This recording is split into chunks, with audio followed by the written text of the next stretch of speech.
Hey guys, this is Dark Alley Interviews. I'm here with James Bennett. James, can you please tell us a little bit about that guitar that you use, that lap steel? Yeah. That's a really cool instrument I was looking at before. It's like Yeah. handmade? It is handmade by a guy named Tim Kill down near Melbourne. Its real name is Weizenborn.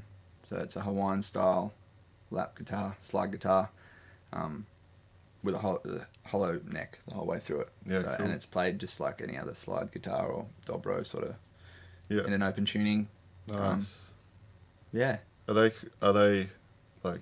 Do you see many of them around? Like, well, I first saw them with people like John Butler and Xavier Rudd and Harry Manx were playing them, and I'd heard that instrument before on recordings and songs that I'd liked, and without knowing that's what it was. Yeah, nice. How long have you had that particular guitar? That one in 2017. Cool.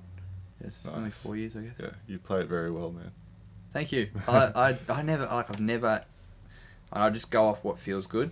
I've not had a lesson. I don't even know if people give lessons for those things. Yeah. I've just watched videos and listened and just picked up.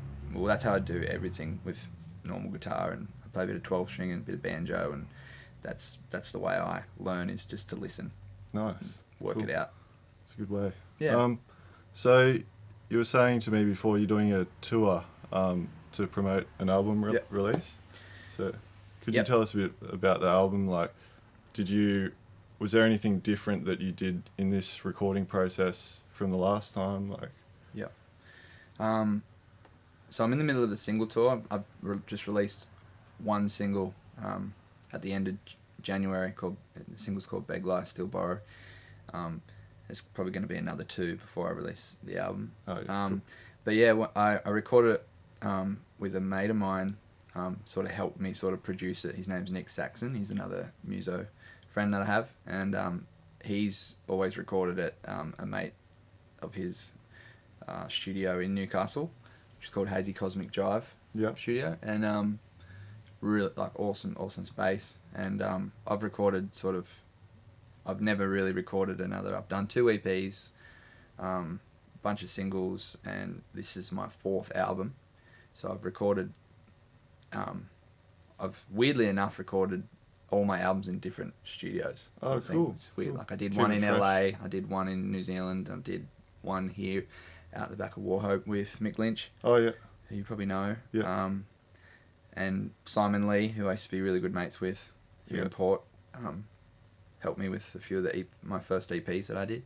Nice. And then this one finally in Newcastle now. So, but yeah, in terms of doing things differently, I had Nick sort of rework my songs and pull them apart, and together we sort of worked on how we could make them.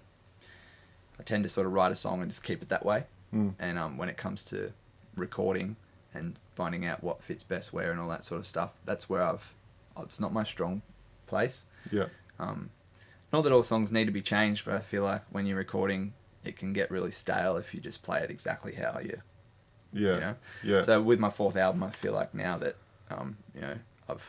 I've got my head around the whole recording thing, and I sort of understand what goes on. We fluffed it up, did a few things differently, did a few more grittier sort of tones, and there's a song there that's pretty, because I'm sort of mostly sort of folky, sort of singer-songwriter sort of stuff, and this is some of them have got some quite heavy drums and things like that in them. So you got to try different things, and with this one, that's what I'm doing. That's cool, man. Yeah. Yeah, sweet. So, you've got another couple of singles that you're going to release, and you'll be doing like tours for them as well? Maybe not. Maybe I will do the next 2 singles and then put the album out. Because this tour has been sort of the kick-off to, I'm doing a new album, here's the first single. Yeah, and cool. I've played all the venues that, all my favourite sort of New South Wales ones, because at the moment I'm still sort of a bit sketchy on going to different states. Yeah. Again, I'm sort of a little bit scarred. There's a bit of a backstory to why I'm scarred. Oh, okay. At the start of the whole COVID thing, I was up in Early Beach and almost didn't make it home, sort of thing. So I'm like, I just want to make sure everything's 100% before I go totally, to other man. states Definitely again. understand that. But yeah, I'd done. I can't tell you how many dates I've booked for this single tour, but there's a fair few, and by the end of that, it'll almost be time for the album to be released. Yeah, so cool. The next two will sort of come out during this tour. Yeah. And you've played a few places around Port. I saw that you played like where did you I did play? mooore Brewing Co. Last weekend, and then this weekend I did the Foreshore Markets, which when I first started playing music I used to play there all the time. Yeah, nice. So it was really cool to finally go back and play there again. Yeah, I love just playing it out in the open in the sun. You know, yeah. People just walking past, and you never know who might stop Yeah, and it's real chat nice and that sort of thing. It's an epic vibe. Yeah, cool. All right, thanks, man. This has been Dark Alley Interviews. Goodbye.